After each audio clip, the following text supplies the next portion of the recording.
Estaremos.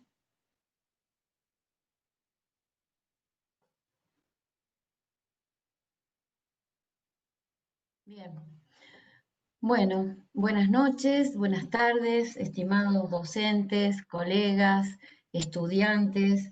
La verdad que en primer lugar tenemos que agradecer a esta invitación y esta iniciativa del Ministerio de Educación en nombre de las autoridades del ministro y la directora Mercedes Leal. Para nosotros, para mí personalmente, y lo compartiremos seguramente con las integrantes del panel, es un gran honor, por eso un agradecimiento especial, porque la posibilidad de estar compartiendo este momento, un momento inimaginable hace un par de meses, y al mismo tiempo un momento conmovedor, pensando en su magnitud, pensando en la multiplicidad de docentes, de colegas, de estudiantes, en fin, de la comunidad educativa en general, que estará escuchando nuestras palabras, nuestros diálogos, nuestras reflexiones.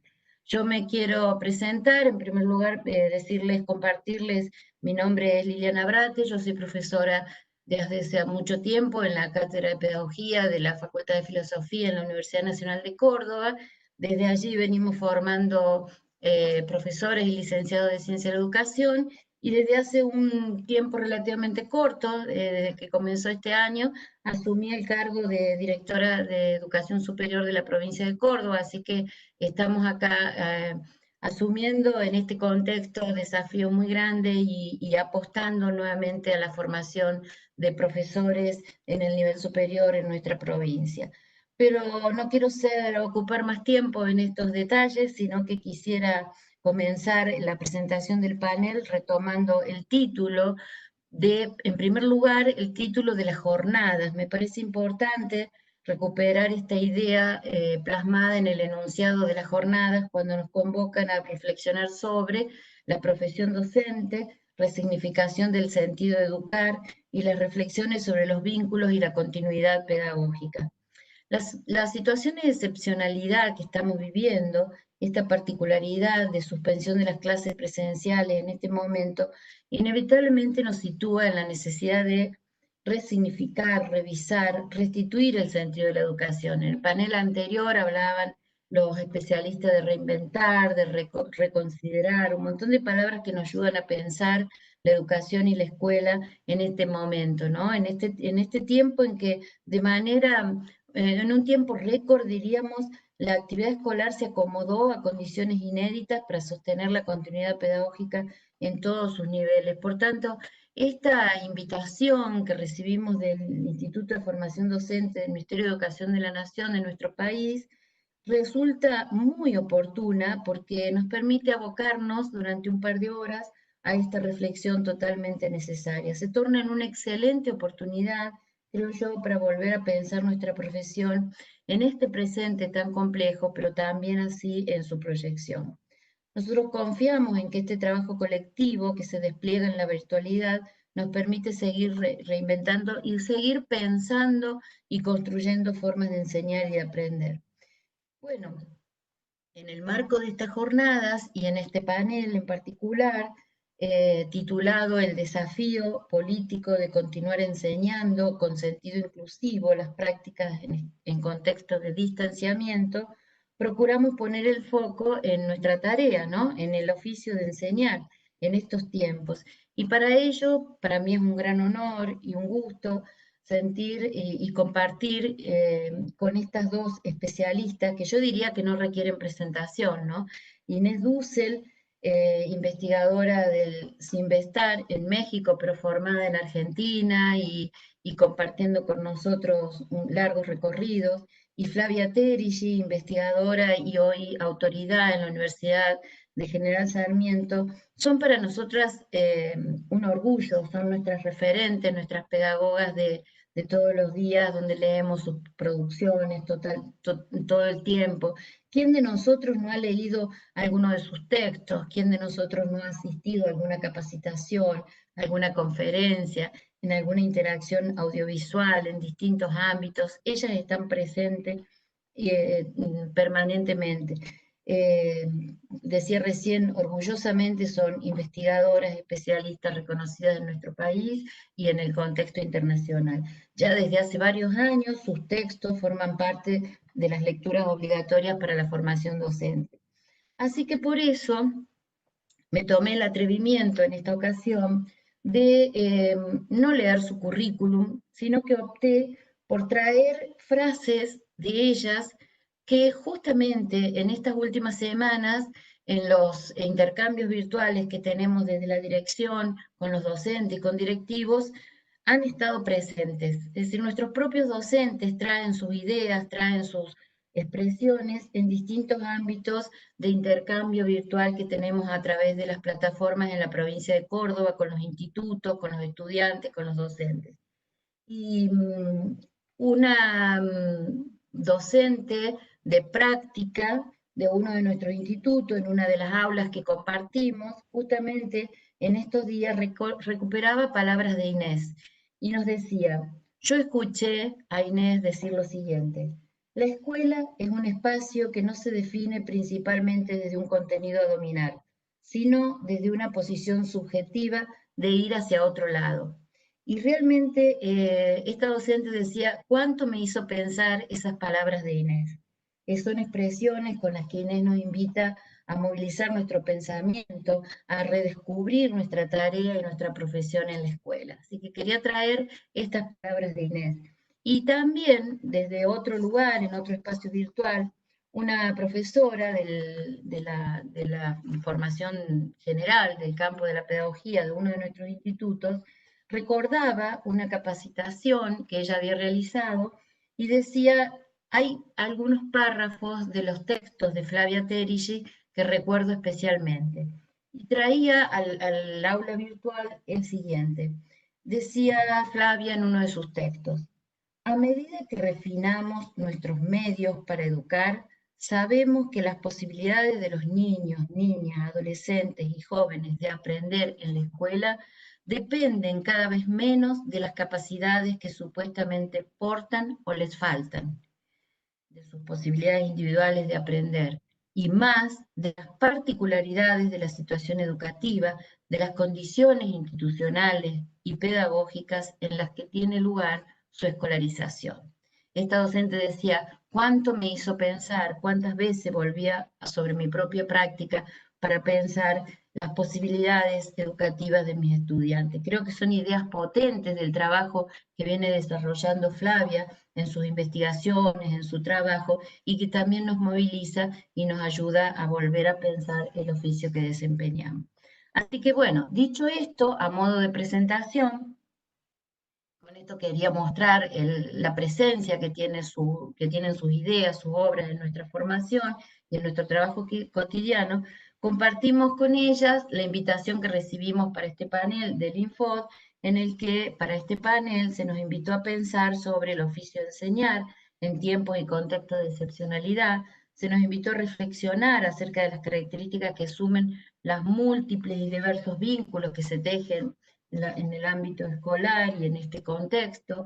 También se nos invitó a pensar la tensión en que se debate la profesión docente entre el compromiso ético-político de asegurar el derecho a la educación en este contexto de sanitaria y de vulnerabilidad social. Entonces, a partir de esta invitación, compartimos con las profes, con Inés y con Flavia, una serie de preguntas que yo voy a enunciar algunas y luego les vamos a dar la palabra a ellas para que comiencen su exposición.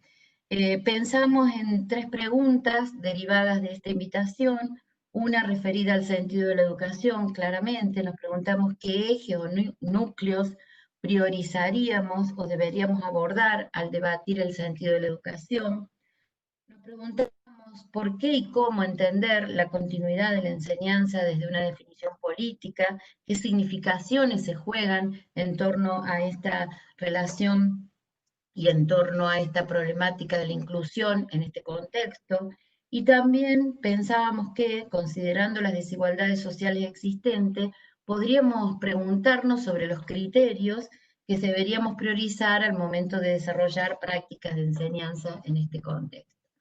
Bueno, estas son las preguntas y las ideas con las que pensamos este panel. Le vamos a dar la palabra primero a Inés para que ella exponga su planteo, luego seguirá Flavia y luego intercambiaremos un momento de preguntas. Bueno, muy bien. ¿Ahí se escucha bien? Eh, ¿Sí? ¿Funciona bien? Siempre tecnología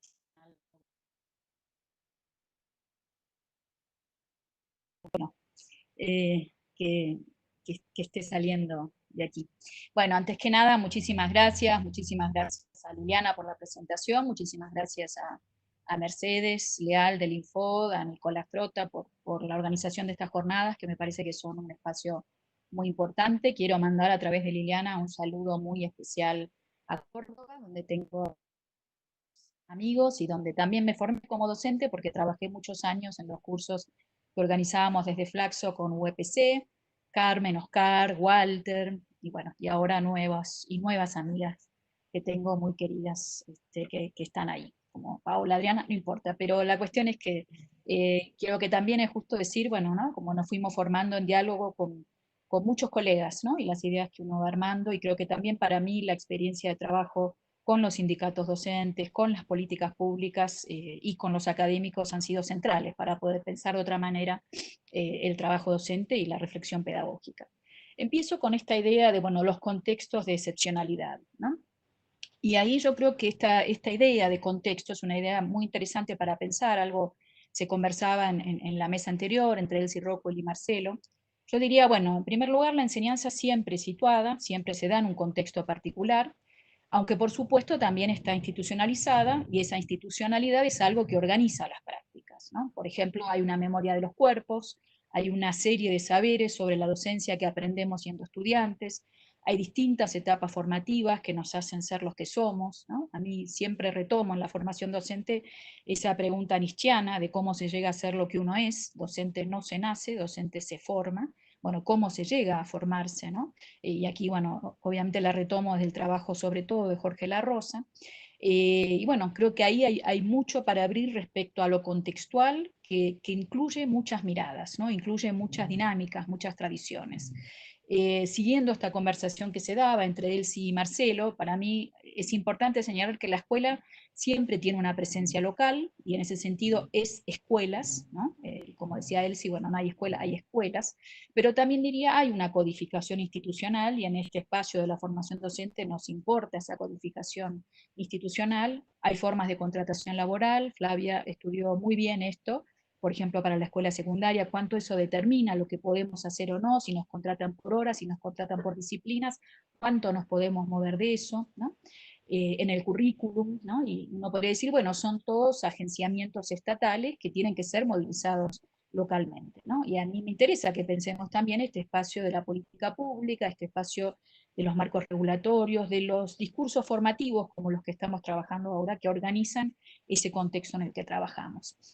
Pero yendo al, bueno, si siempre estamos en situación, digamos, ¿no? Siempre enseñamos en una escuela en particular, con un grupo de alumnos en particular, ¿cuál es ese contexto que tenemos hoy? Sin duda es un contexto muy especial, es un contexto que tiene que ver con la emergencia, que yo ya hablé de esto en algunas otras conferencias, en la clase en pantuflas, por ejemplo, lo que implica domestizar la escuela, domestizar el aula, ¿no? Que esto de que el aula se traslade a la casa, tanto para quienes trabajamos como docentes como quienes están aprendiendo, ¿no?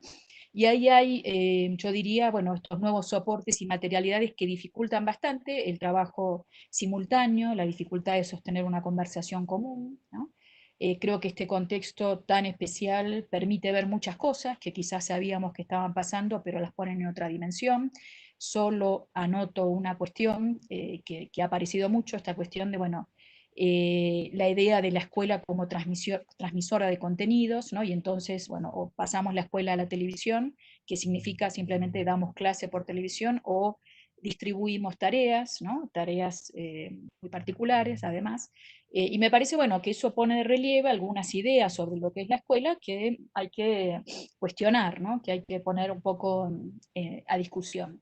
Y en ese sentido, digamos, no en eso que permite ver cosas que estaban pasando, pero que creo que hay que repensar, me parece que la pregunta que Liliana hacía sobre, bueno, el sentido de la escuela en este contexto, ¿no? Qué aristas tiene que abarcar, qué dimensiones tiene que abarcar, para mí es bien interesante, ¿no? Y ahí me llevo a preguntarme, bueno, ¿los sentidos de la escuela cambian ahora, ¿no? En la pandemia tenemos que hacer otra cosa. Aquí, por ejemplo, en México hubo una discusión el otro día que estuve en un foro con maestros que ellos decían, bueno, en este contexto es muy difícil enseñar conocimiento, por lo tanto voy a enseñar habilidades socioemocionales, ¿no? Yo dije, bueno, no, ¿quién dijo que las habilidades socioemocionales no requieren conocimiento, no movilizan saberes?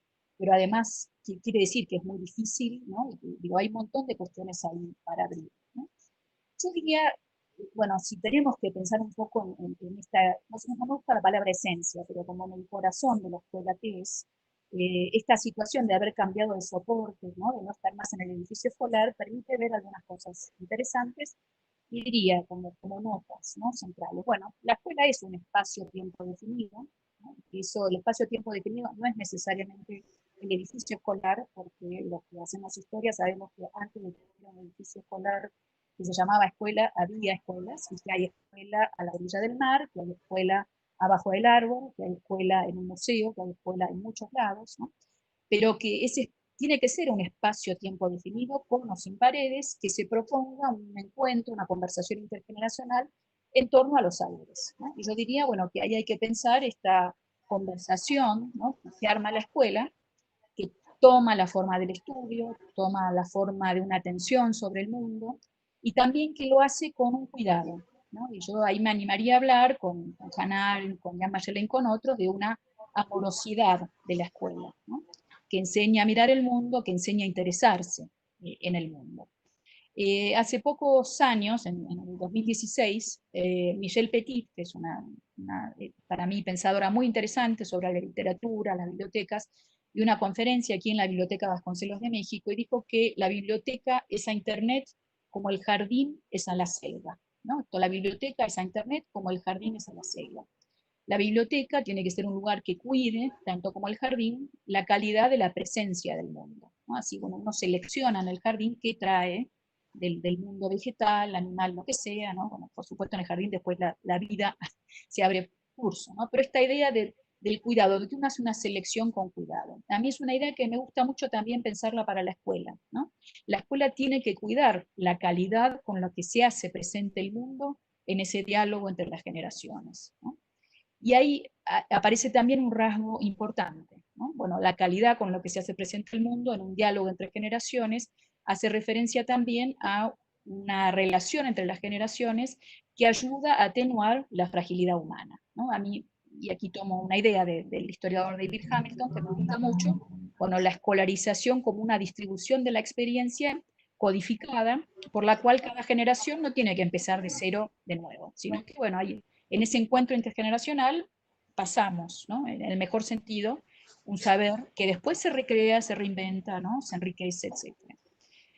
Yo diría, bueno, si pensamos en esta definición muy general de que es una escuela, uno diría, bueno, ¿qué funcionó mejor en las situaciones de aislamiento social obligatorio? ¿Qué funcionó peor, ¿no?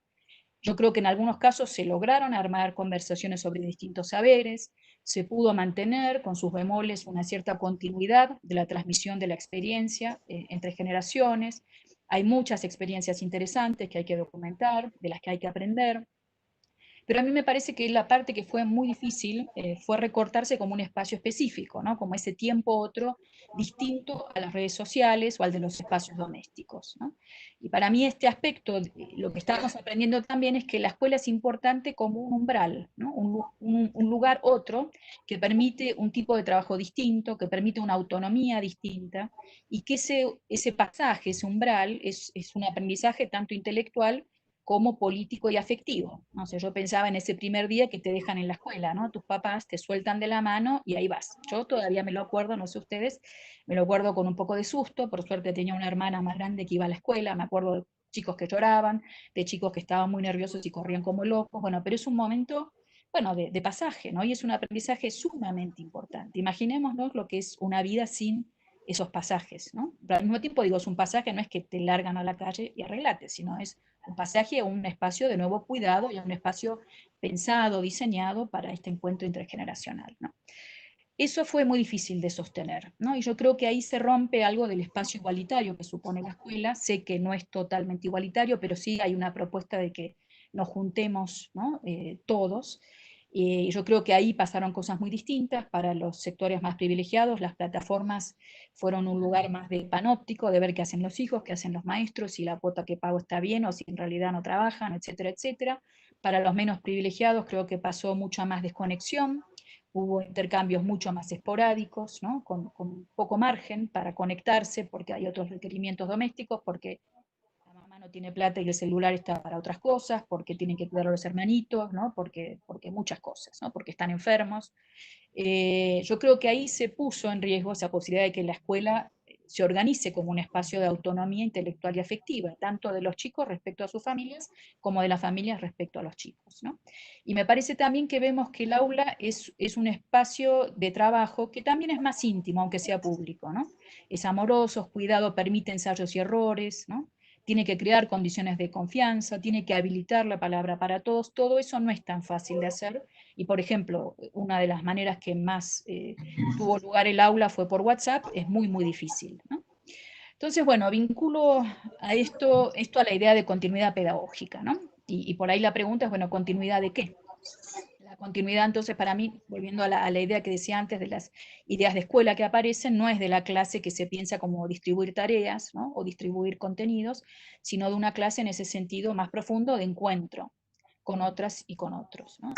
Me parece que hay que tratar de pensar cómo en este contexto que estamos viviendo, que sabemos que son contextos además muy desiguales, podemos hacer algo de esto, ¿no? De generar encuentros. Y me parece que hay que tener como este sentido muy en claro, ¿no? De, bueno, cómo genero actividades en las que puedan ir creciendo en una autonomía intelectual afectiva, en su acercamiento a textos, en su acercamiento a otros lenguajes, a historias, en ir construyendo una voz propia en diálogo con la de otras, ¿no? Y pienso ahí en la cuestión de la inclusión y las desigualdades, que está tan clara y es tan importante, ¿no? Yo creo que ahí sí es muy importante que no perdamos de vista que no se nos tiene que perder alumnos, ¿no? Tratar por todos los medios que no estén todos. Y para eso pienso dos cuestiones. La primera es que tenemos que reconocer dónde están nuestros alumnos, qué posibilidades tienen, ¿no?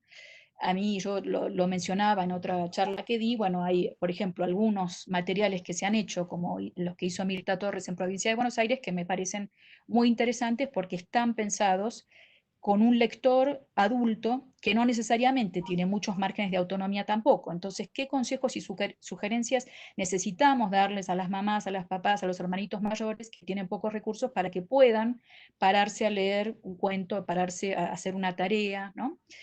Tenemos que considerar que hay muchos que no tienen computadora, que tienen poco acceso al celular. Marcelo antes mencionaba el tema del mail, pero lo que yo estoy viendo es que sobre todo lo que más se usa es WhatsApp, ¿no? Y creo que ahí es fascinante ver, bueno, estas posibilidades que yo no había imaginado, ¿no? Que podíamos dar clase por WhatsApp, pero también creo que hay que tener en claro que tiene limitaciones, ¿no? Y que la comunicación es más radial y que ahí hay que hacer esfuerzos extra para poder sostener alguna conversación más grupal, ¿no? Ahí yo estos días estuve, y acá es el segundo punto, ¿no? Bueno, cómo, digo, reconocer dónde están, también tratar de sostener conversaciones en común, producciones en común. Me contaba algunos maestros en España que estaban, por ejemplo, trabajando con los chicos que terminan sexto grado, que ahí se termina la primaria en España, bueno, haciendo viajes de egresados virtuales. Bueno, se juntaban un rato todos haciendo viajes, no sé, al museo, me contaban, el Museo Frida Kahlo en Ciudad de México, esto, lo otro, bueno, en un espacio que compartían todos, que no es una habilidad socioemocional, es un estar juntos aprendiendo, construyendo, conversando, ¿no? De nuevo. Estaban haciendo también experiencias de radioteatro, ¿no? Y para eso se pusieron a estudiar un poco, bueno, tanto teatro como radioteatro, como tecnología, como digo, tenés que movilizar saberes técnicos de cómo grabar, pero también saberes históricos y narrativos, ¿no? Bueno, de cómo se arma un radioteatro, bueno, no sé, hay posibilidades muchísimas, ¿no? Y acá recomiendo que miren el Observatorio de Prácticas Educativas que está haciendo el Infod, que está armando un banco de recursos donde se ordenan, y en ese sentido yo creo que necesitamos esto, vuelvo a esta idea de Michel Petit, ¿no? Bueno, pensar y seleccionar la calidad de la presencia del mundo que se trae al aula, y por eso es importante ordenar ciertos recursos, seleccionar ciertos recursos con criterio pedagógico para ver, bueno, qué podemos hacer o no hoy, ¿no? sigo un poquito más con la responsabilidad de los docentes y el lugar de los docentes, si es la misma, si es distinta en este contexto, ¿no? Yo veo que es más un cambio de cantidad que de calidad, ¿no? Me parece que tenemos que dar cuenta de esta materialidad del vínculo diferente, pero que la responsabilidad es la misma, ¿no? Es la misma que teníamos frente al aula. Por ahí tenemos más trabajo ahora, pero la responsabilidad creo que tiene que ser la misma, ¿no? Y para mí ese criterio es, bueno, tratar de que no se nos pierdan, tratar de seguir todos los hilos de las conversaciones, ¿no? Que lamentablemente se fracturan y eso creo que nos lleva mucho más trabajo. Hace poco también me pregunté del marco de competencias digitales docentes respecto a qué necesitan saber los docentes de la tecnología en este nuevo contexto. Y para mí, bueno, una cosa me confirma algunas cuestiones que pensaba, otras no, pero algo que pensaba era los límites que tienen, por ejemplo, los modelos del tipo TIPAC, ¿no? De bueno, el conocimiento técnico y el conocimiento pedagógico y de contenido, ¿no? Como cosas aisladas, pero aunque estén juntas, yo creo que igual se quedan un poco cortas, porque lo que estamos viendo es que necesitamos pensar en una visión mucho más contextualizada, mucho más política. Y cuando digo política no digo partidaria, digo política en el sentido de, bueno, la responsabilidad por educar, ¿no? En ese sentido, y la responsabilidad por incluir en un diálogo intergeneracional, en una cultura común, etcétera, ¿no? Me parece además que toda esta idea del TIPAC siempre piensa de una manera muy homogénea y que lo que vemos es que la infraestructura tecnológica es sumamente desigual, es súper heterogénea, ¿no? Bueno, y acá, por ejemplo, en la tecnología educativa se hablaba esto de trae tu propio dispositivo, ¿no? Organicemos una clase donde el contenido se ajuste a los tiempos, intereses de cada uno, que se ajuste a cada dispositivo. Pero la verdad es que lo que vemos es que en un foro escuchaba a los docentes, decían, bueno, yo me siento que estoy tirando líneas de salvavidas en medio de una tormenta en el mar, no es que estoy en condiciones de organizar, ¿no? Bueno, traiga cada uno su dispositivo y la clase ordenada, ¿no? Quizás la imagen de los salvavidas es un poco dramática, pero me parece que habla de una situación mucho menos ordenada, en tipos de conocimiento fragmentados, sino más bien habla de la importancia de que hay que poner en juego muchos saberes de lo laboral, reitero, de una idea de política en el sentido de propuesta igualitaria, generosa, pensando en esta idea arentiana, bueno, de que todos tenemos que poder llegar a alzarnos sobre nuestros propios hombros, ¿no? Y que necesitamos mucho de ese amor del que habla Hannah Arendt, de amor por el mundo, amor por los chicos, que surge de una posición ética y política que no es considerada muchas veces por estas nociones de competencia digital. Si me dicen qué necesita saber un docente, creo que necesita saber más de plataformas y programas, pero sobre todo necesita saber cuestiones más pedagógicas y cuestiones más vinculadas a su lugar ético y político en relación a la pedagogía. Último comentario, bueno, para mí, bueno, ¿qué hacer con las tecnologías? ¿No? También lo que escucho estos días, hay cierta añoranza de lo presencial, ¿no? Bueno, yo también lo añoro, no digo que no, pero pienso que también podemos aprovechar esta situación para aprender más sobre lo digital, ¿no? Y que esto nos va a venir bien en cualquier contexto. Aunque volvamos a la escuela, creo que podemos pensar en pedagogías que se llaman más híbridas, ¿no? O pedagogías que combinen cuestiones y que incluso en lo presencial nos hagan dar cuenta que estamos digitalizados en muchos sentidos, ¿no? Y para mí ahí hay un aspecto a pensar, ¿no? De la conexión y la desconexión, ¿no? Estamos todo el tiempo conectados, pero me parece que lo importante es introducir otras lógicas que las de las redes sociales, que las de los medios digitales, ¿no? Y para mí ahí yo quería, y disculpen por ahí la cita, no quiere ser erudita, pero hay un trabajo que a mí me gusta mucho de una historiadora del arte, Anne Friedberg, que trabaja sobre la idea de ventana y pantalla, ¿no? Y ella se va a estudiar la historia de la ventana y la historia de la pantalla, y ella dice, bueno, en la ventana está esta idea de la perspectiva y la profundidad, ¿no? Renacentista. Miramos por la ventana, la apertura al mundo y la perspectiva renacentista que tiene una profundidad. En cambio, la pantalla más bien se parece más a, no sé cuántos conocerán los cuadros cubistas, pero están mucho más superpuestas, todo más frontal, ¿no? No tiene profundidad, ¿no? Se valora mucho más lo múltiple, lo simultáneo, que esa profundidad de la perspectiva, ¿no? Y la profundidad trae lo singular y también trae una secuencia, ¿no? Primero esto, después lo otro, después lo otro, ¿no? Voy profundizando en el sentido de distintas capas de sentido, de distinta densidad, ¿no?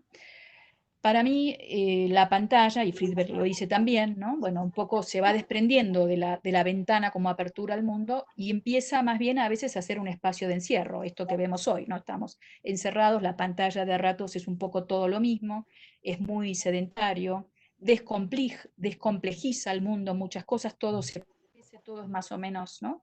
Demasiado homogéneo, demasiado igual, ¿no? Todo se somete a la misma lógica.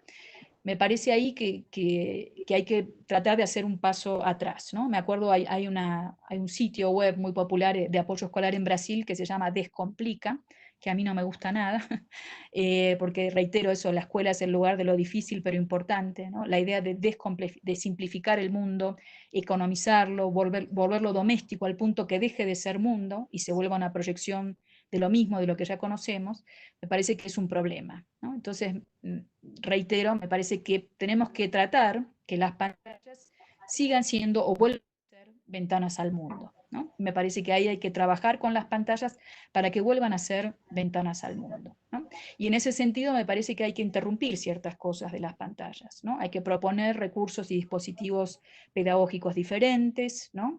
No hay que esforzarse tanto con capturar la atención de los alumnos a cualquier costo, sino más bien que en ese rato que nos atiendan aprendan a prestarle atención al mundo, a mirarlo de otra manera, a entender la complejidad de los asuntos humanos y del planeta, ¿no? Y para eso me parece que hay que interrumpir ese flujo enorme de las plataformas digitales y buscar las formas de convocar a los chicos que van a la escuela, bueno, que se enganchen con volver a mirar el mundo con algún interés común, ¿no? Con una conversación común. Entonces, nada, creo que ahí, digamos, serían mis primeras ideas para ponernos a conversar de algunas cuestiones que creo que podemos hacer en este contexto y que nos sirve para pensar la escuela de pasado mañana. No sé si se escucha ahí. Sí. Bueno, bueno, yo surgen muchas preguntas, muchas, ideas muy movilizadoras que nos permitirían dialogar, pero me gustaría, he tomado nota y me gustaría escuchar a Flavia y después hacemos el intercambio entre las tres, si les parece. Así que le damos la palabra a Flavia. Bien, muchas gracias. ¿Se escucha bien? Sí. Buenísimo. Bueno, buenas noches a todos, a todas. Gracias a Infod por la invitación a que pasemos un par de horas más en pantalla. Espero que lo puedan pasar bien. Quería empezar trayendo una lectura que hice hace poquito, siguiendo un tuit de Mariana Narodowski. Leí un trabajo de Mariana Chendo que se titula Educación 2020, los migrantes forzados. Primero me gustó la idea de Educación 2020 porque es un año que va a ser, me parece, muy importante en la historia de la escolarización, sobre todo si, como decía Marcelo Caruso hace un rato, superamos la pandemia, ¿no? También él decía, si la pandemia se vuelve algo cíclico, capaz que no va a ser un año tan extraordinario, pero en este momento está claro que es un año extraordinario.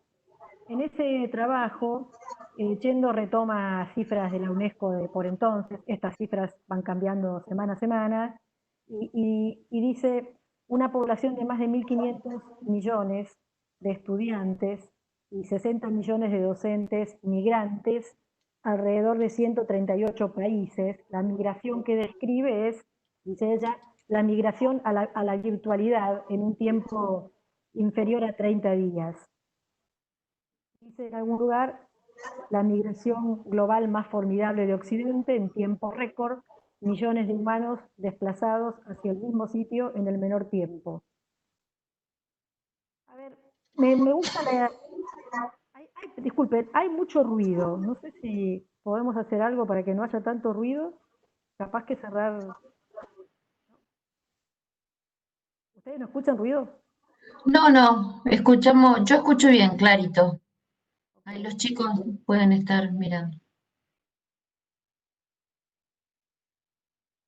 Bien.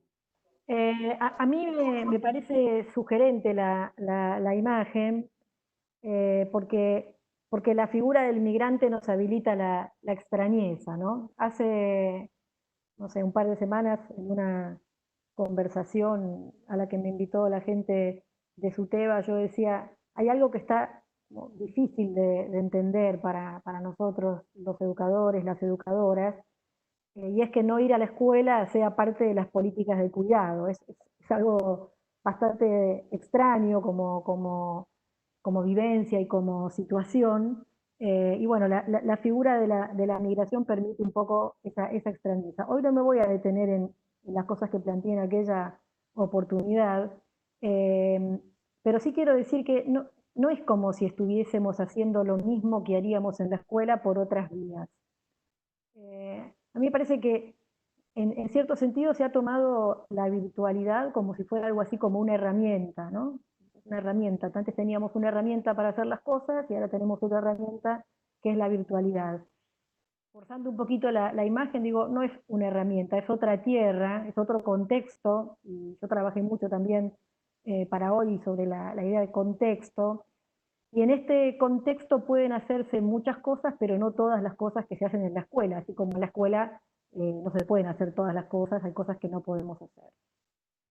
Yo voy a aprovechar que me ha tocado compartir la mesa con Inés, que leo mucho, escucho mucho y sabía que iba a aportar un análisis pedagógico a la situación, para centrarme en los aportes de otra disciplina, que es la psicología y en particular la psicología educacional, un poco a la manera de la pregunta que hacía Nicolás Arata hoy en el primer panel, ¿no? Que él decía, ¿qué nos puede dar una lectura histórica de los acontecimientos del presente? Bueno, yo tomaría la pregunta, ¿qué nos puede dar una lectura psicoeducativa de los acontecimientos del presente? Y releyendo textos, buscando algunos autores que a mí me gustan mucho, decidí quedarme con esta idea, y es que los análisis de la psicología educacional sobre la educación escolar han planteado en numerosas oportunidades el problema de la continuidad y discontinuidad entre los contextos de aprendizaje.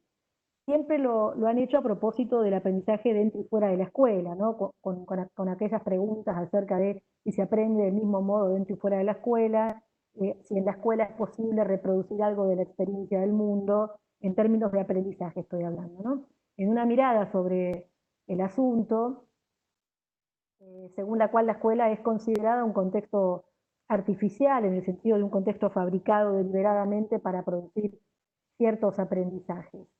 Yo creo que este problema de la continuidad y discontinuidad del aprendizaje entre contextos se presenta nuevamente y muy claramente en esta situación que definía hace un par de semanas como algo así como un aprendizaje en el hogar al comando de la escuela, o con un intento de la escuela por comandarlo de alguna manera. Y quiero proponer dos vectores para analizar este problema de continuidad y discontinuidad en los aprendizajes.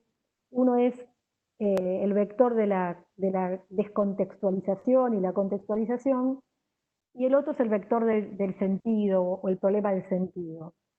Vamos al tema de contextualización, descontextualización. Todos los que trabajamos en el campo educativo hemos leído y sabemos perfectamente que para que el conocimiento pueda funcionar en la escuela como objeto de aprendizaje, experimenta ciertas transformaciones que no vamos a describir aquí. En todo caso, la frase aquella famosa de encerrarnos en la escuela para hablar del mundo representa bien lo que trato de traer aquí.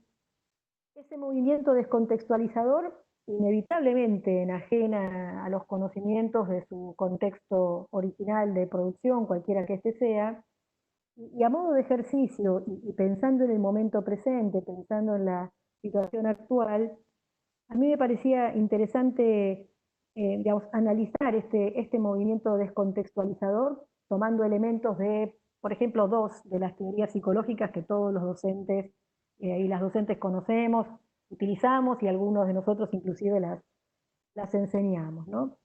Tomaba de la psicología genética, una materia que yo enseño en la facultad, la cuestión de la importancia de la interacción de los sujetos con los objetos de conocimiento en la mayor complejidad posible que permita la escuela.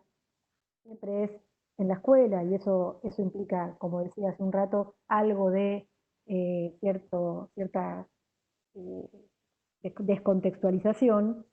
Pero bueno, este asunto de la interacción con los objetos de conocimiento en la mayor complejidad posible, en la escuela tiene un modo de tratamiento que lo podríamos decir así: el problema didáctico crucial, y la didáctica es una disciplina central en nuestro campo de saberes, es cómo lograr que los ajustes necesarios en los objetos de conocimiento no terminen escamoteando su complejidad. A mí me parece que este problema se reactualiza en el escenario presente, en el escenario de la escuela en casa y todas las figuras que se han utilizado para hablar de lo que está ocurriendo. La vertiginosidad de la respuesta que se trató de construir nos ha llevado a buscar recursos que estuvieran fundamentalmente digitalizados, como la propiedad principal, para que pudieran circular por esto que a veces parece entendido como si fuera simplemente un canal. Y en esa búsqueda de recursos que estuviesen digitalizados, se ha producido, y creo que existe el riesgo, de sustituir un objeto de la cultura, de aquellos que la escuela tiene que enseñar, por una fabricación cualquiera, solo porque está disponible en la web.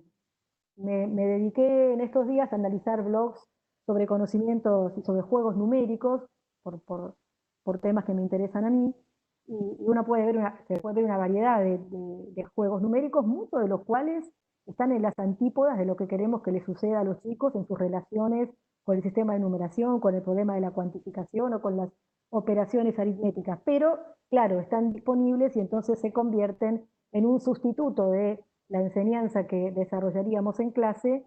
Esto no es sin costo, y un poco sobre este asunto quería traer la reflexión.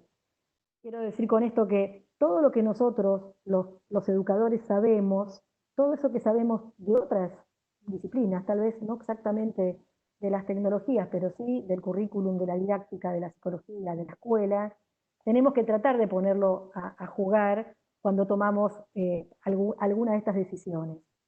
Pensaba en un aporte de la teoría sociohistórica acerca de la importancia que tiene para que nosotros podamos internalizar instrumentos culturales, la importancia que tiene que podamos participar en prácticas colaborativas con expertos que saben usar esos instrumentos y que de alguna manera nos los presentan y lo comparten con nosotros.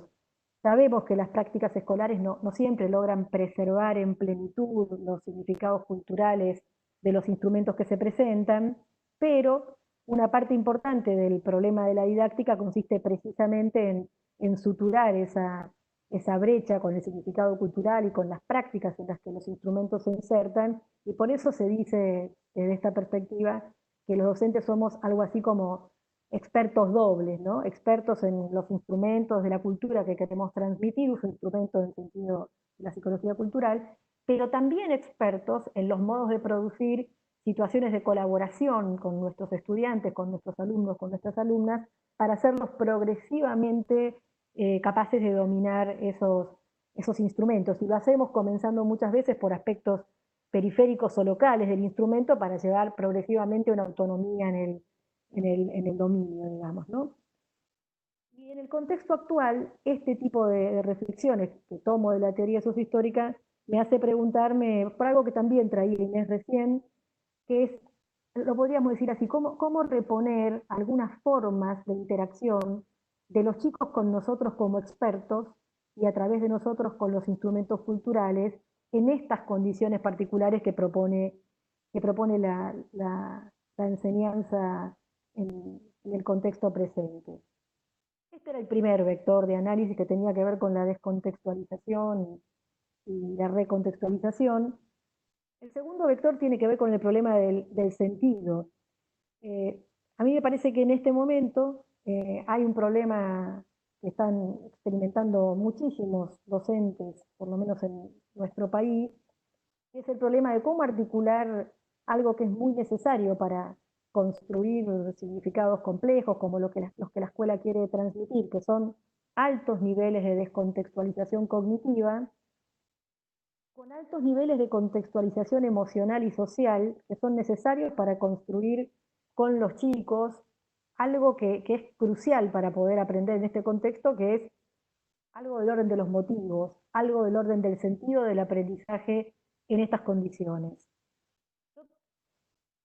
He reflexionado en alguna oportunidad con cierta crítica acerca del modo vertiginoso en que nos hemos lanzado a tratar de sustituir la escuela por clases presenciales, por clases virtuales, cualquier cosa que esto signifique en la cabeza de cada uno de nosotros. También me pregunto qué otra cosa podría haberse hecho en el sentido de cómo afrontar la interrupción que supone en la vida de los sujetos, en el desarrollo de los sujetos, la interrupción que supone dejar de ir a la escuela en lo que, por ejemplo, hasta ahora ya son 2 meses completos, ¿no? Pero también me hago la pregunta al revés. ¿Y por qué te pondrías frente a una pantalla que no sea por aquel motivo que en Argentina se discutió durante estos 2 meses, que es el motivo de la acreditación? ¿Por qué otra cosa te pondría frente a una pantalla un cierto tiempo por día en estas condiciones que a poco de andar se muestra que son bastante difíciles? Bueno, la cuestión del sentido remite en psicología educativa a un tema muy clásico, que es el tema de la motivación o de la motivación para aprender. En los planteamientos más antiguos, el problema de la motivación fue analizado como un proceso que se activa o que no se activa ante cada propuesta de enseñanza, y también ha sido identificado con los intereses que los sujetos tienen o no tienen acerca de lo que la escuela tiene para ofrecerles. A mí me parece que en la actualidad podemos pensarlo mejor como un asunto ligado a una apropiación progresiva por parte de los sujetos de los motivos para estar participando de la situación de aprendizaje que puede proponer la escuela en estas condiciones y para participar del proyecto que se les propone.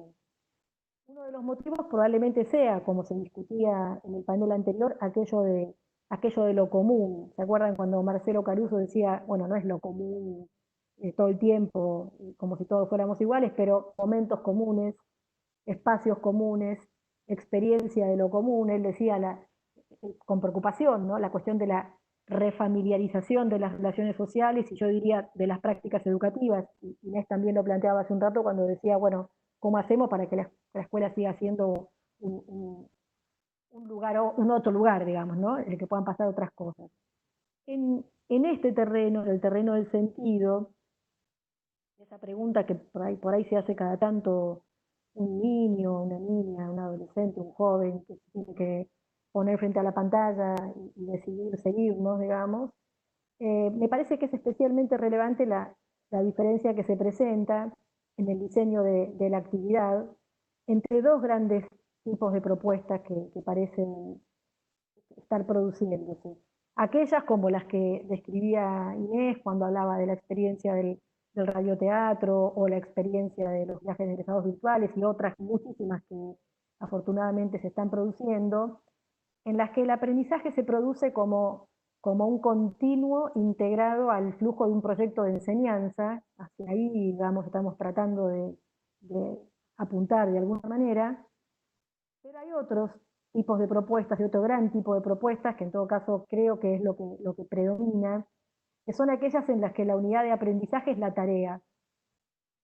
¿Qué aprendimos hoy? Esta tarea. Hicimos esta tarea. Bueno, cuando la unidad de aprendizaje es la tarea, se arma una especie de sucesión en la que cada tarea encierra un aprendizaje atomizado y discontinuo respecto de los otros, y en esas condiciones es muy difícil construir sentido, ¿no?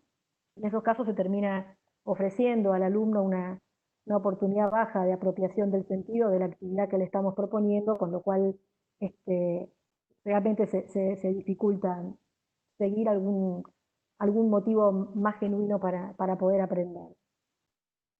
Desde hace un tiempo me vengo preguntando cuáles son las decisiones que podemos tomar en este contexto. Hay un montón de restricciones, hay un montón de condiciones que no elegimos. Bueno, ¿cuáles son las decisiones que sí podemos tomar, las cosas que podemos elegir hacer o dejar de hacer? Y hoy me quiero centrar en una decisión, que es la decisión de apoyarnos en el conocimiento profesional que tenemos, no para celebrarlo como si fuera completo y todopoderoso, porque no lo es, pero sí para reconocer en ese conocimiento profesional un punto de apoyo. A mí me parece que si algo hemos aprendido, y creo que también han aprendido muchas otras personas que no son del mundo educativo en estas semanas, es que la enseñanza es una tarea especializada.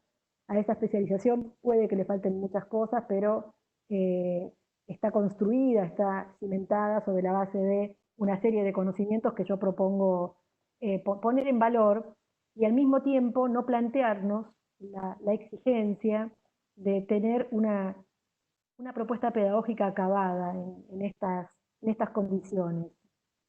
Salvo que uno viniera preparándose muy especialmente o trabajando en contextos que combinan presencialidad con virtualidad desde hace mucho tiempo, para la enorme mayoría de los docentes y las docentes en nuestro país y probablemente en el mundo, esta es una situación sumamente novedosa.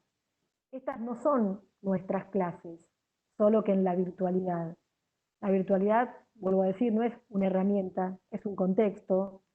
Los chicos no están en la virtualidad, están en su casa. Lo que tenemos es, como decía, educación en el hogar comandada por la escuela.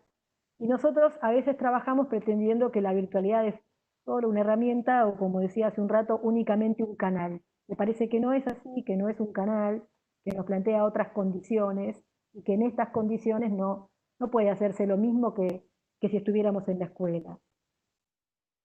Frente a la especie de preocupación por enseñarlo todo, porque no se pierda nada, por cumplir con el currículum, por cubrir los temas, esos programas sobrepautados de los que hablaba Rockwell hace un ratito y los definía como una de las principales barreras para el aprendizaje, yo extremaría el argumento y diría una cosa por día, una pregunta interesante, las ganas de volver a mirar, no sé, una serie siguiendo la pista de análisis compartido por los docentes, la lectura recomendada que puedo hacer después, que no necesito hacerla en línea, pero que me la recomiendan o que me la presentan mis maestros o mis profesores.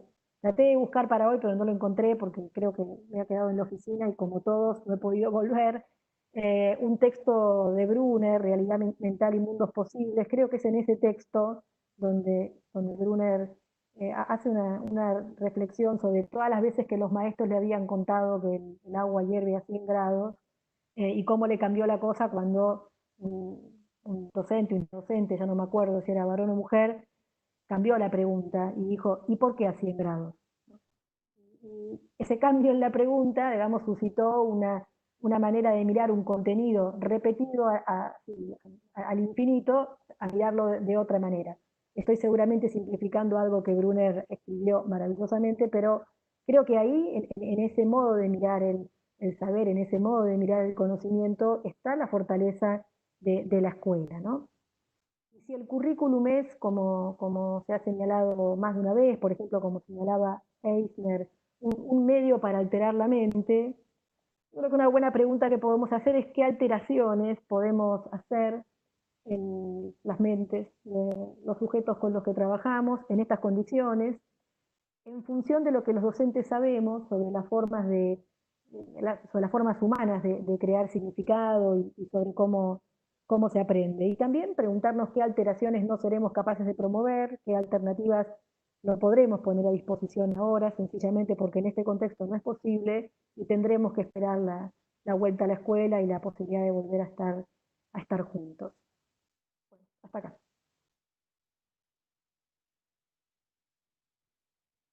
Ha sido muy lleno de cosas, un discurso y una participación con muchas ideas juntas y un pensamiento dialéctico que iba y venía. Yo lo escuchaba como relaciones, ideas que iban y venían, vinculando con el panel anterior y seguramente dejando ideas para la continuidad de estas jornadas. Quería compartir con ustedes algo que me parece que apareció como de distintas maneras, como una preocupación central, que es el lugar del conocimiento en la enseñanza. Esta idea que traía Inés con la metáfora de la ventana, sobre la profundidad, la mirada profunda, el abrir otros mundos, y me retrotraía al planteo que escuchamos recién de Elsie Rockwell respecto al lugar de los diseños curriculares y de qué manera la autonomía profesional, la autonomía de los docentes en esa apropiación de esos diseños podía permitir mostrar otras formas de conocimiento o mostrar el conocimiento de otras formas.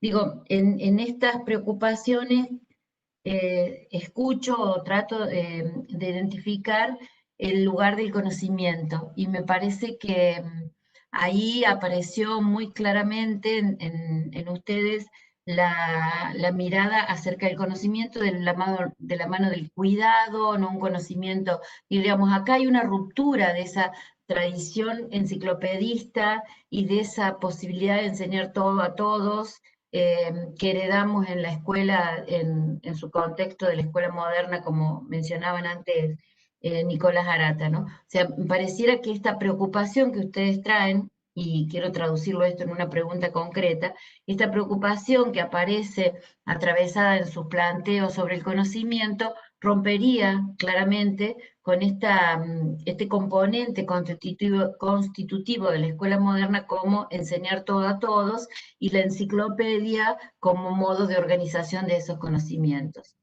Cómo esto hoy estalla y cómo nos permite abrir nuevas formas de pensar el conocimiento de la mano del cuidado, como diría Inés, o de la mano de la alteración, alterar o abrir otras formas de significación en el mundo, como decía Flavia, o otras formas de pensar, ¿no? Alteraciones en la mente. Tiro esta idea o esta pregunta para que cualquiera de ustedes pueda continuar el debate.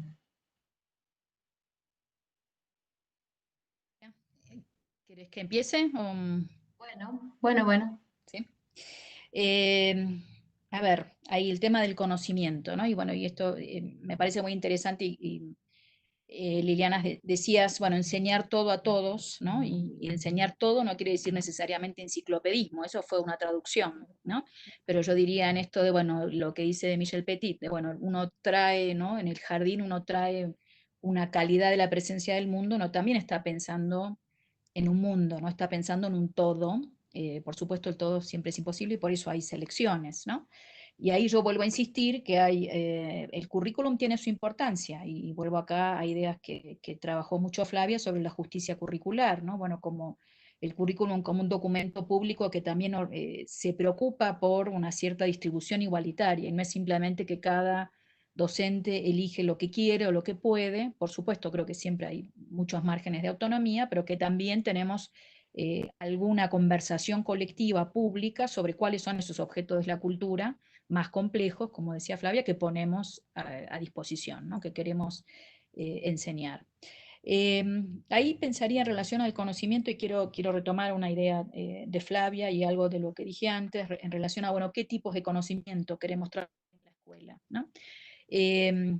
La calidad no dice mucho, ¿no? La calidad de la presencia del mundo es muy lindo, y yo creo que hay una calidad que para mí es como casi una textura, diría, pero bueno, podemos tratar de pensarlos un poco más, ¿no? Porque hemos tenido muchas conversaciones en estos años, bueno, da lo mismo que entres por la matemática, da lo mismo que entres por la radio, da lo mismo que entres por, no sé, saber cómo construir una casa, o hay ciertos conocimientos que son más importantes que otros. Bueno, esta es una discusión abierta, ¿no? Y hay posiciones distintas, pero en todo caso yo diría, los objetos de la cultura creo que sí es importante que piensen algo de un horizonte de lo común, ¿no? Digo que en ese sentido, bueno, sí creo que su relevancia se define por cómo hablan, dialogan, refieren a algunas experiencias de lo común, que no es la familiarización, de nuevo, ¿no? De los contenidos, que también tienen que tener cierta profundidad, y cuando digo profundidad lo digo un poquito con temor, porque bueno, profundidad versus liviandad es también una discusión que se ha sometido mucho, ¿no?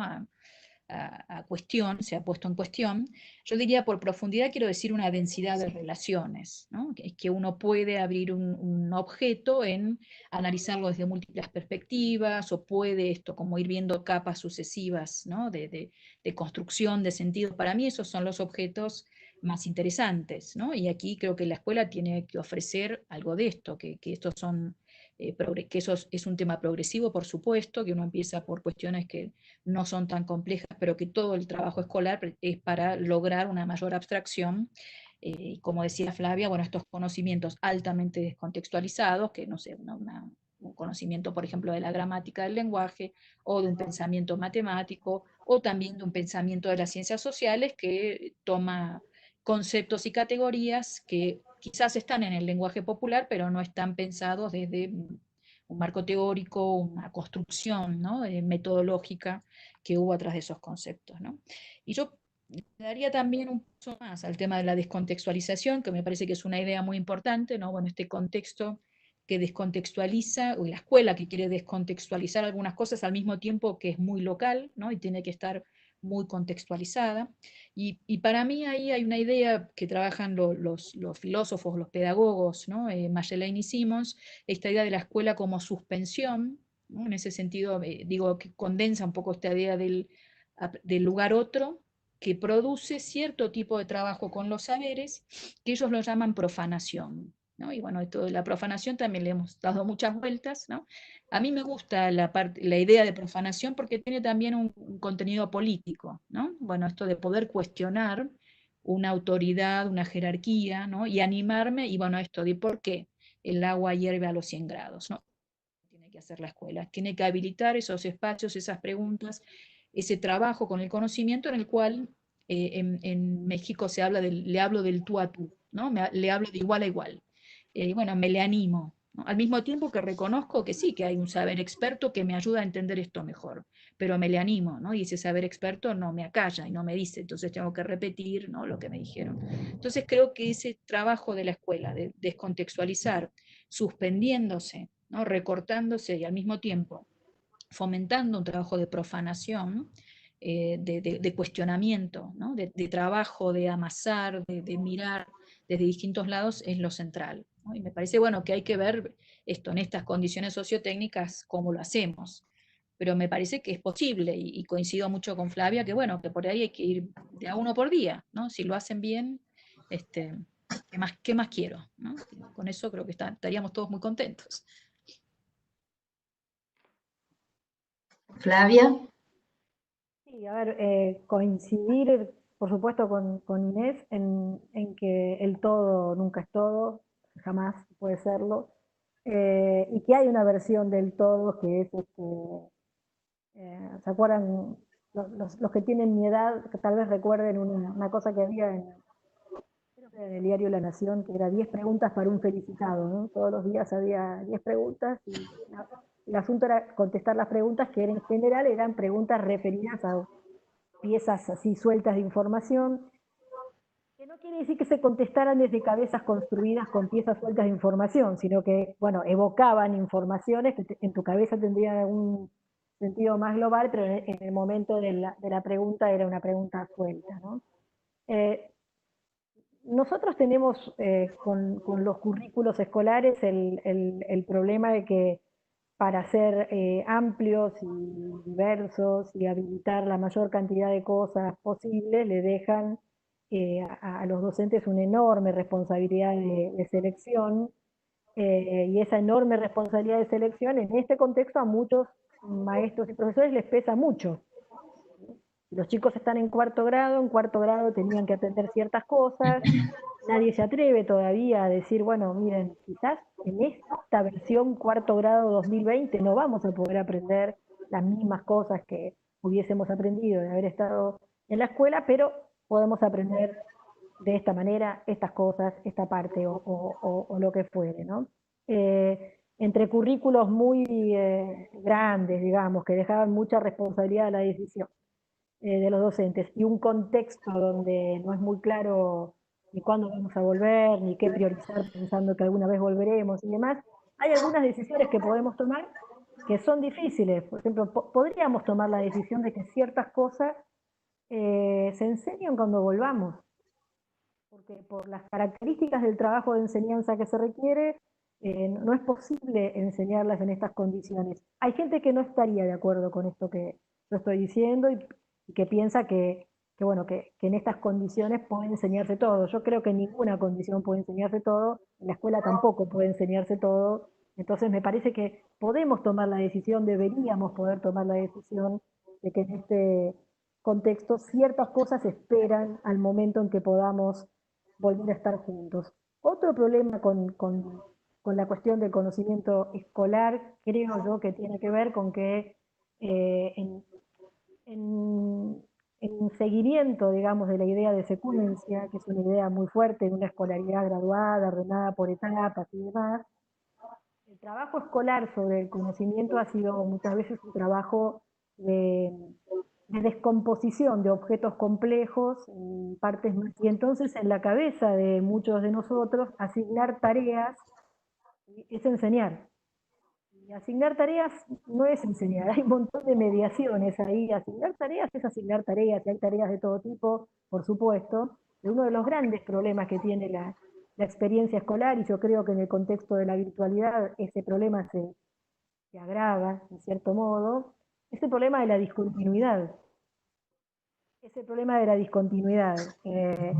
¿Por qué lo digo? Porque si en la escuela tenés que estar, hay una frase de Mercer, que es un psicólogo educacional, que estudia interacciones en el aula, él dice, bueno, un modo típico de comunicación en el aula, dice, son las frases del tipo nosotros, ¿no? Las frases del tipo nosotros son esas frases que dicen, por ejemplo, ¿se acuerdan que la semana pasada hicimos tal cosa y también dijimos que entonces cuando lo volviéramos a ver, bueno, esas frases construyen memoria, memoria de trabajo, memoria didáctica, pónganle como quieran.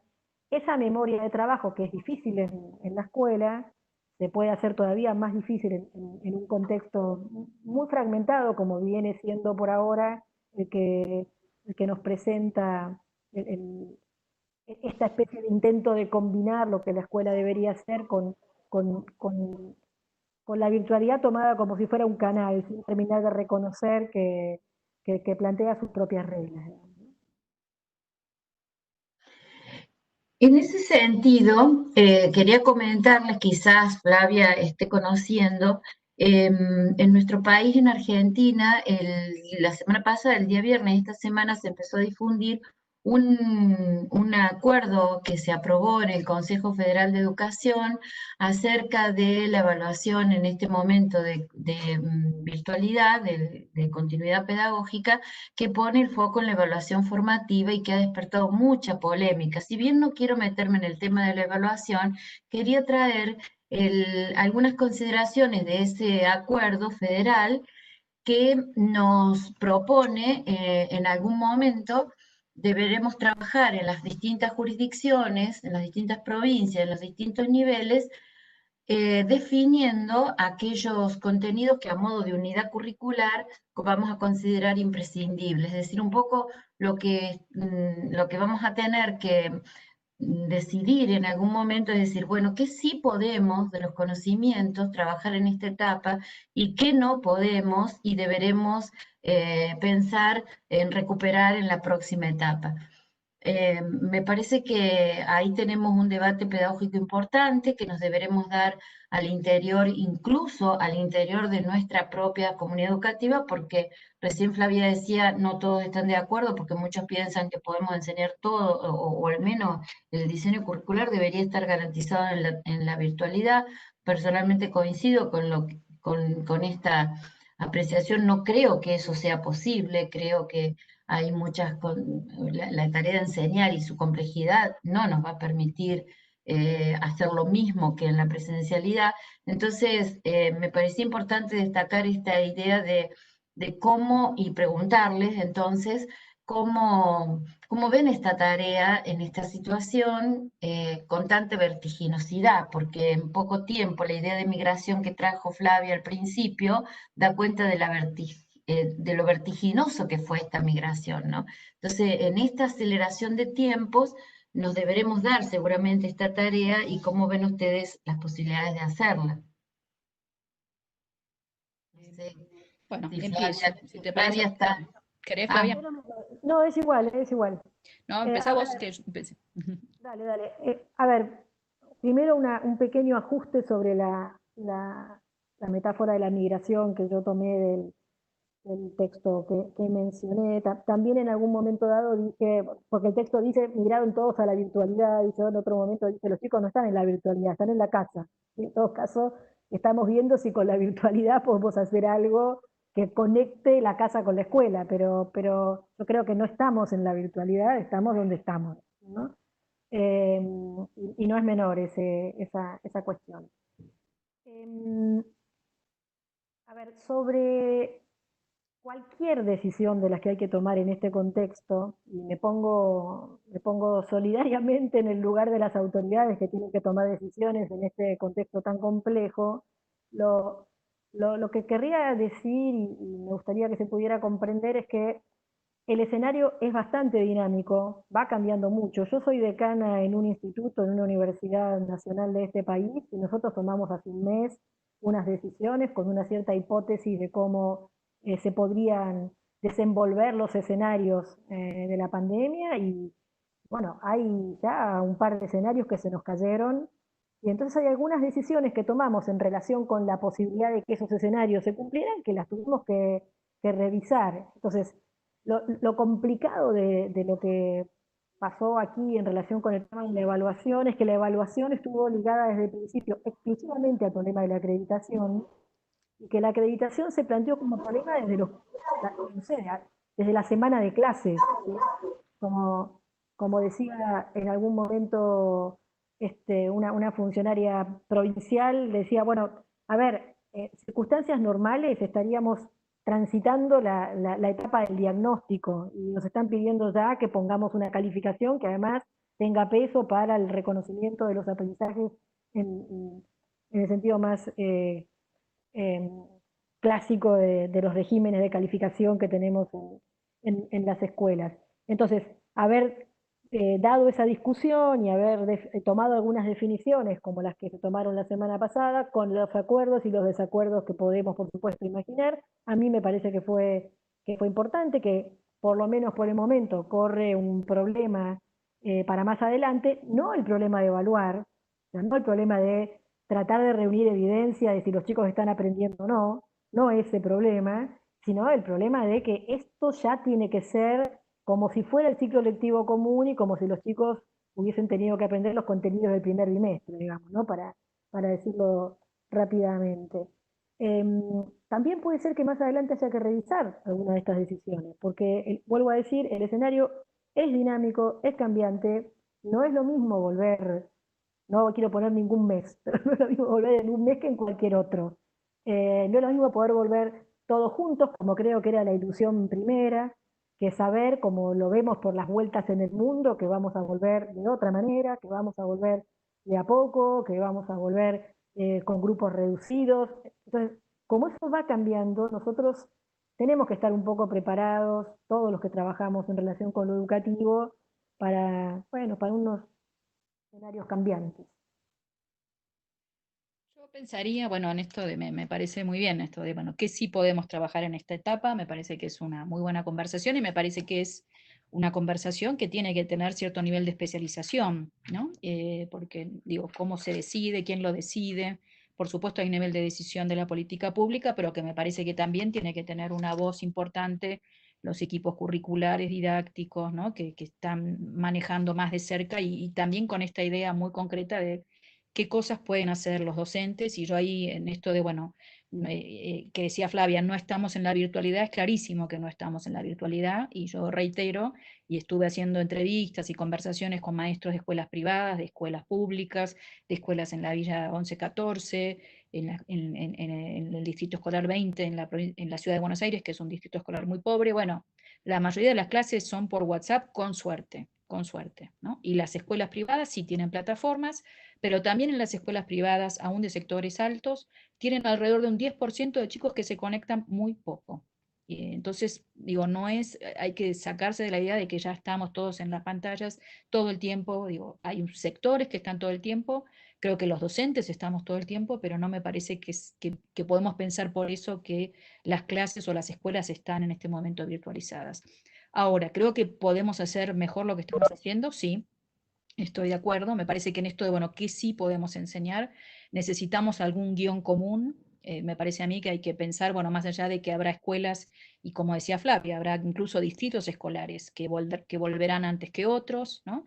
Y que tienen otras situaciones, bueno, sí, será un año muy especial, pero me parece que lo que sí tenemos que definir es, bueno, como algún mínimo que todos puedan cubrir, y me parece que también hay que trabajar mucho para tener mejores objetos culturales, ¿no? Me parece ahí que sí hay algo que puede hacer la política pública, que es poner a través ya sea de encuentro, de educar, de todas las plataformas que tenemos, que la verdad que son muchísimas, bueno, del Banco de Recursos del Info, tener mejores recursos, pero no pensados, y ahí coincido muchísimo, siempre coincido muchísimo con Flavia, pero en este caso, bueno, esta idea de, bueno, estos objetos, que el objeto complejo que se simplifica en una tarea y entonces los objetos, ¿no? de digitales de enseñanza que para mí han sido muy, muy complicados, ¿no? Como todo fragmentado. Bueno, no, pensemos más bien en contenidos más complejos, en secuencias de trabajo, ¿no?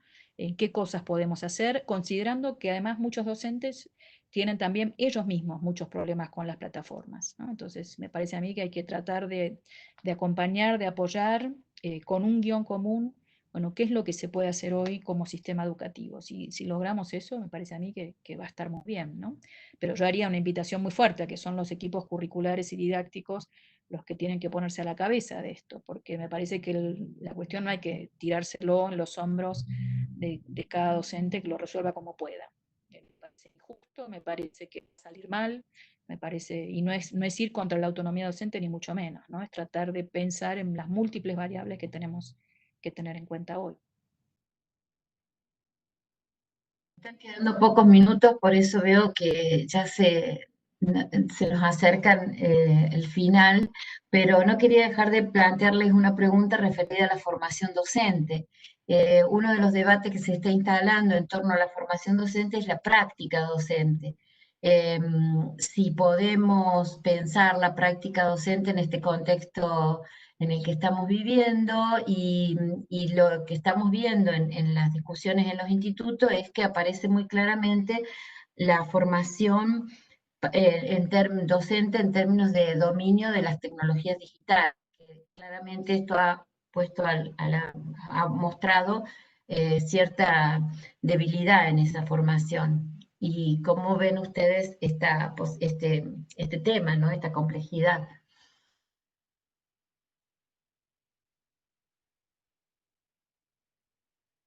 No sé si se escuchó la Sí, sí, sí, pregunta. perfecto. No sé, Flavia, ¿querés que empiece yo? ¿Querés empezar? Dale, dale, Bueno, porque ahí tengo que la pensar. cuestión, no, la cuestión de la práctica, yo lo hablaba el otro día en una charla en Provincia de Buenos Aires, ¿no? Que, digamos, estamos acostumbrados a que la práctica docente se piensa como ir a la escuela, pero me parece que ahí hay un problema, ¿no? De nuevo, si volvemos a esta idea de entorno sociotécnico, de contexto, ¿no?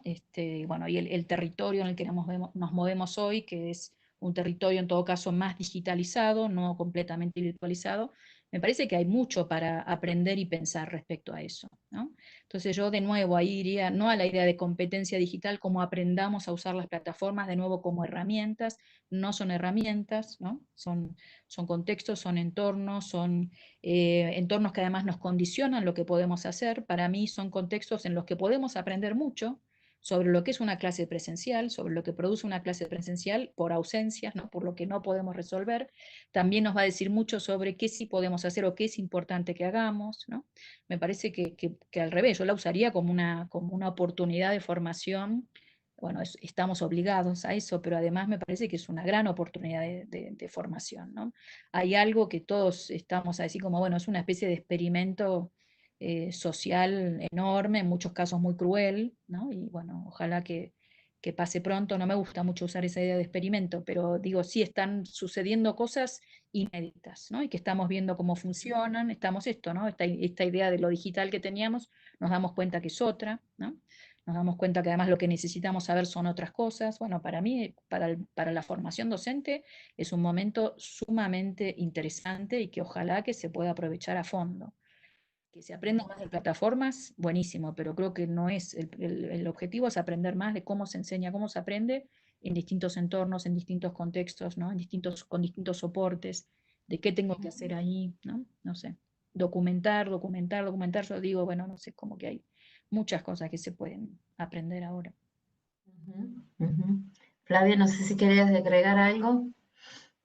A ver, sí, me parece que el problema de, voy a la otra parte del problema, formación docente y tecnologías, digamos, ¿no?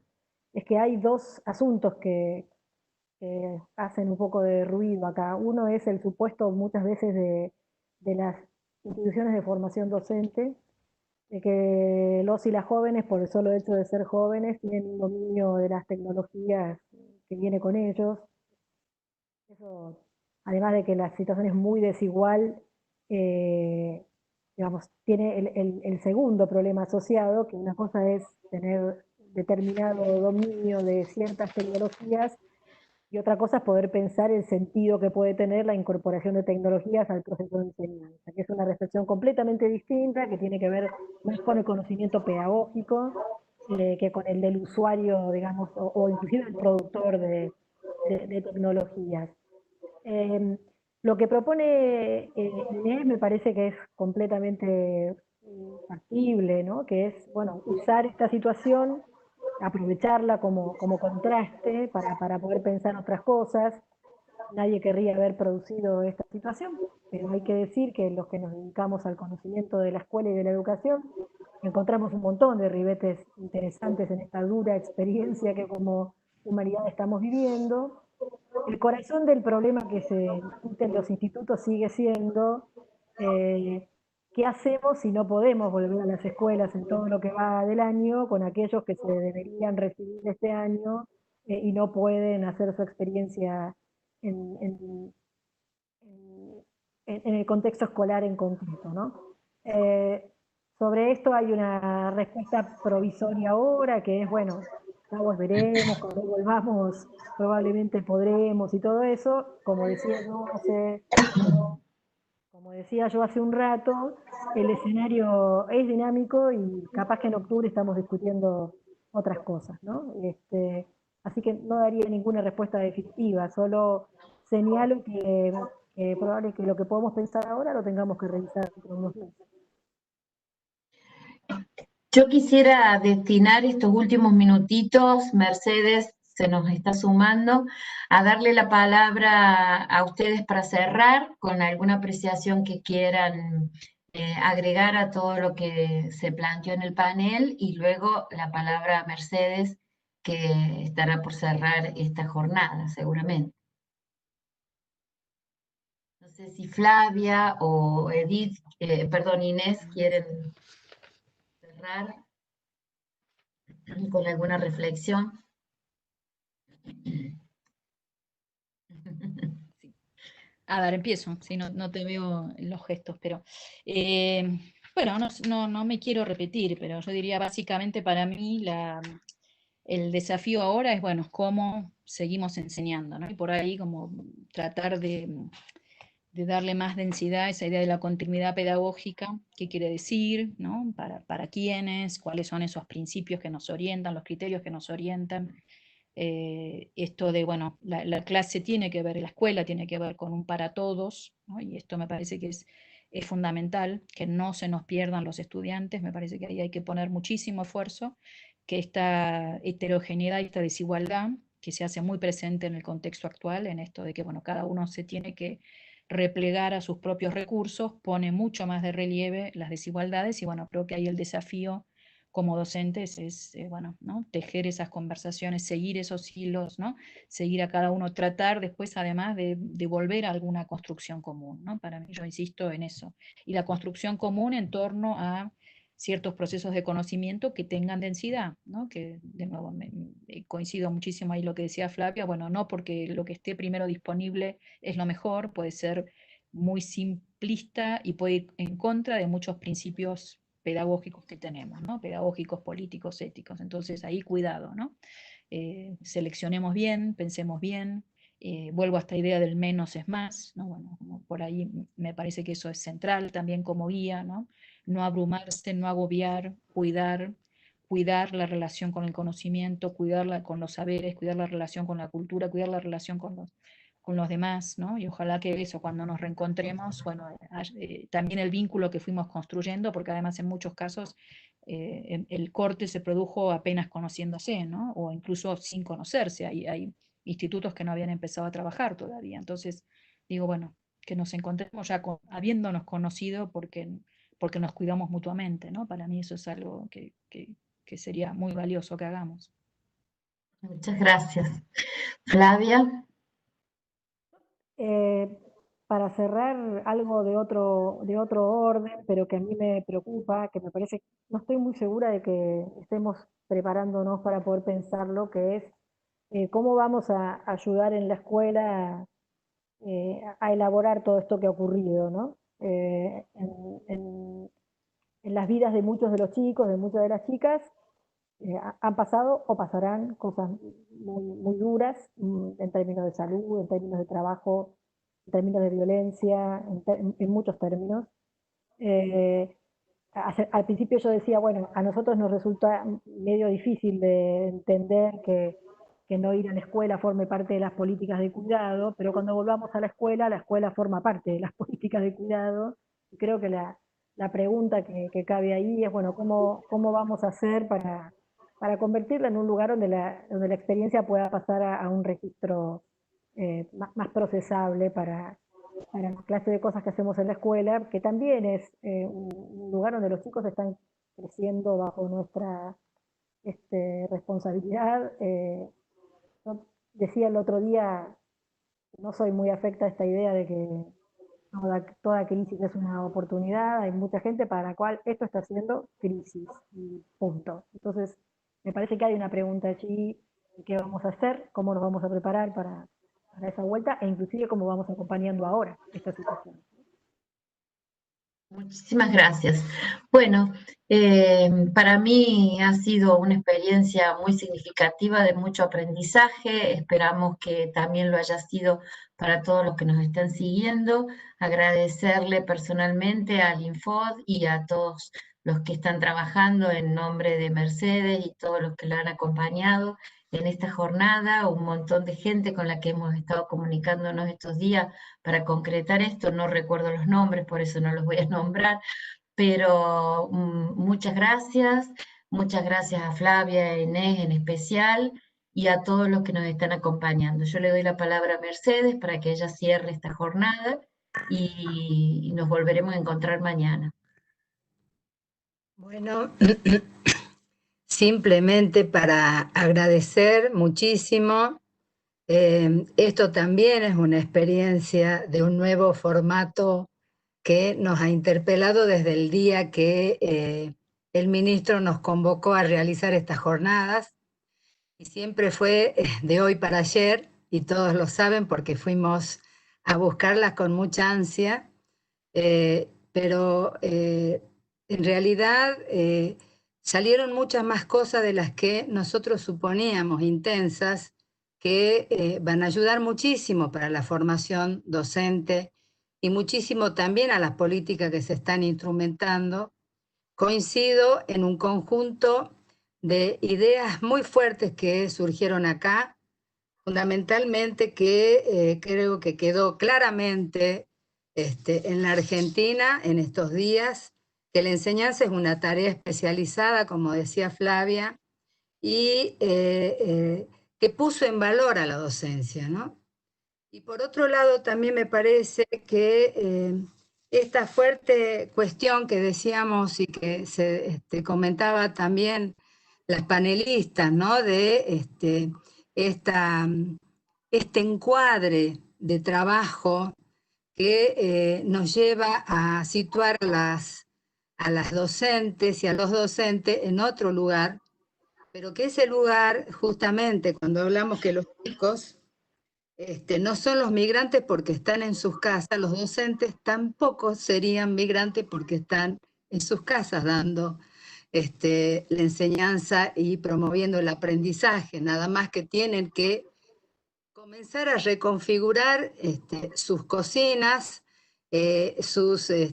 los dormitorios de los hijos en sus aulas para poder llegar de algún modo a los estudiantes, ¿no? Ciertamente que la versión pedagógica y escolar del 2020 va a ser todo un desafío muy, pero muy grande para los educadores y también para los pedagogos y para quienes estamos frente a las políticas públicas. Yo creo que la riqueza que tuvo este tiempo fue porque el tiempo en donde cada uno hizo todo y más, ¿no? Fue la etapa del todo y más, que muchas veces no nos permitió, como nos enseñó la pedagogía crítica, de la perspectiva de la reflexión en la acción y todas estas cuestiones, por qué había que salir a justamente sostener ese lazo, ese vínculo, pero que coincido también plenamente que hay muchísimas situaciones que se han dado que todavía no tienen visibilidad para nosotros y que este tiempo, esta nueva etapa que no sabemos cuánto tiempo va a llevar, es una etapa que necesitamos documentar para seguir acompañando, ¿no? Porque no queremos que en ese todo y más y que en este esfuerzo enorme que hicimos, vayamos a reproducir todos aquellos paradigmas educativos de los cuales los estudiamos mucho para hacer el esfuerzo por erradicar de las aulas argentinas. Pero bueno, todas estas puntas que ustedes fueron tirando hoy son contenidos y saberes muy importantes para cada uno de las docentes, los docentes y los estudiantes que hoy han estado siguiéndonos en estas jornadas, y me parece imprescindible recuperarlos, fundamentales. Quiero decirles que esa palabra, ese concepto, esa frase de cómo seguimos es lo que nos aflige y nos preocupa. Liliana sabe, porque estamos permanentemente en contacto con las jurisdicciones, trabajando con las direcciones de educación superior, y es un desafío tan pero tan grande que es imposible que pueda surgir de una institución, sino que tiene que surgir de muchas cabezas puestas a pensar y pensando en las miles de situaciones que se están dando en estos momentos. Y por otro lado, también la preocupación que plantea Flavia, que es una preocupación muy seria, porque estamos teniendo algunos diagnósticos respecto de problemáticas profundamente sensibles que se tornaron dramáticas, el incremento de indicadores de violencia, de suicidios adolescentes, maltratos familiares, bueno, todo esto que sabemos que la escuela con esa pericia que tiene el docente, el directivo, logra detectar, y que ahora en estos ámbitos que son ámbitos muy, muy particulares, no estamos pudiendo lograr. Y en esa dirección es que está planteado el panel de mañana, que justamente invitamos a especialistas como el equipo de Graciela Morgade, de gente de desarrollo profesional y acompañamiento pedagógico de algunas instituciones, de los institutos formadores que están trabajando, ¿no? Y también de la Dirección de Sistemas de Protección de Derechos, para trabajar justamente esa idea de la intervención de la institución en situaciones de vulneración de derechos. Nosotros creemos que si la escuela es ese ámbito privilegiado para la promoción de derechos, siempre hemos trabajado que la prevención y la detección de estas situaciones ocupa un lugar importante en la escuela. Pero tampoco queremos hacer este planteo desde el lugar de la presión y de darle otro compromiso enorme y responsabilidad enorme con el esfuerzo que están haciendo los docentes, sino de instalar estos temas y decir que sabemos nosotros que hoy son problemáticas sociales profundamente sensibles que no se terminaron con la cuarentena y que es muy probable que se estén presentando, digamos, de distintas formas, y que quizás nosotros como política pública podamos hacer algo para intervenir. Así que bueno, reiterarles mi enorme agradecimiento y decirles que la cuestión de la práctica, coincido, va a haber tiempo. Hay un tiempo que es ahora, y está el observatorio de prácticas educativas, y te agradezco, Inés, muchísimo que lo hayas mencionado, porque es con lo que estamos trabajando. Y va a haber otro tiempo, que va a ser el tiempo de la presencialidad, que seguramente va a permitir que los alumnos que se están formando como docentes puedan entrar a las aulas reales. Pero también los alumnos de formación docente tienen mucho tiempo que estuvieron en instituciones y pueden por ahora reflexionar sobre ellas, ¿no? Como dijiste vos. Bueno, muy agradecida, un abrazo enorme. Gracias. Y reiterarles que este espacio, el espacio del Infod, siempre abierto a estas ricas sugerencias y construcción de conocimiento que están haciendo, ¿no? Gracias, Gracias. Lili, también. Muchas gracias. Muchísimas gracias. Y buenas noches. Buenas noches. Hasta mañana. Hasta mañana, hasta mañana. Gracias.